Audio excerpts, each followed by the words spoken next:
আসসালামু আলাইকুম সবাইকে। লাইফস্টাইল উইথ বউ শাশুড়ি পেজের পক্ষ থেকে আপনাদের সবাইকে স্বাগতম। আজকে ফুলকপি রান্না হচ্ছে তেলাপিয়া মাছ দিয়ে। এই যে আমি তেলাপিয়া মাছগুলো ভেজে রেখেছি। এখন আমি এই মাছগুলো দিয়ে দিব।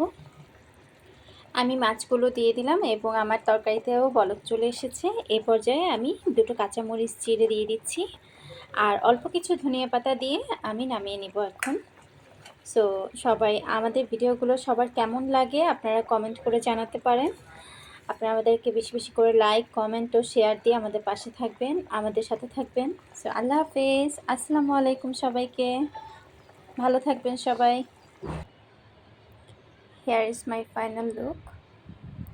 শীতকালীন সবজি দিয়ে এরকম তরকারি বেশিরভাগ খাওয়া হয়। আমরা তো শীতকালে এসব তরকারিগুলো বেশি পাই, তার জন্য এগুলো দিয়ে যত সম্ভব এইসব সবজিগুলো আমরা খাওয়ার চেষ্টা করি।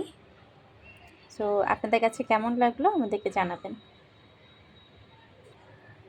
আল্লাহ হাফেজ।